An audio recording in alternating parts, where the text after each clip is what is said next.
So, let's begin. Prophecy number 1. They use Genesis 3:15. Seed of a woman, the virgin birth. Was fulfilled in Luke 1:35 and Matthew 1:18 through 20. Christians claim that the first messianic prophecy alluding to Jesus in the Jewish Bible can be found in Genesis 3:15. It states, "And I will put enmity between you and the woman, and between your seed and her seed." Now, anyone who has ever debated this verse with a Christian would have been told, the seed of a woman, it's clearly referring to the virgin birth. Didn't you know that Jesus was the only individual ever born from the seed of a woman? Because everyone knows that people are born from the seed of a man, not of a woman. The word seed here in Hebrew is the word sarah. Interesting, huh? Are they correct? No, they're not. First, we have to notice the context of the situation. When God says, "I will put enmity between you and the woman, and between your seed and her seed," you have to realize that God was not addressing man, but the serpent, in the presence of the woman.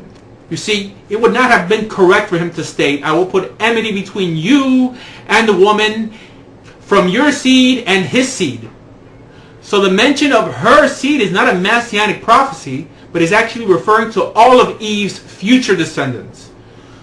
How can I prove that? Well, Christians would have you think that the only time in the Bible that it makes reference to the seed of a woman is found right here in Genesis 3:15. Well, that is not actually accurate. They fail to mention Genesis 16 verse 10. When referring to Hagar, it states, "I will multiply her seed exceedingly." Did you notice it? Her seed exceedingly. That it should not be numbered for multitude, which only makes my first point, that Genesis 3:15 is speaking of Eve's descendants. Also, Genesis 24 verse 60, "And they blessed Rebekah and said to her, 'Our sister, may you increase to thousands upon thousands. May your seed possess the gates of their enemies.'" Now, it's helpful to note that the Christian Bible translates the word sarah, seed, as both seed and offspring. Leviticus 22:13 also states, "But if the priest's daughter be a widow or divorced, and have offspring or seed, and is returned unto her father's house, as in her youth, she shall eat of her father's meat, but there shall no stranger eat thereof." Did you catch it? And have seed or offspring. Also, Numbers 5:28 states, "And if the woman be not defiled but be clean, then she shall be free, and shall conceive seed." Also, 1 Samuel 2:20, "And Eli blessed Elkanah and his wife and said, 'The Lord give thee seed of this woman, for the loan which is lent to the Lord.'"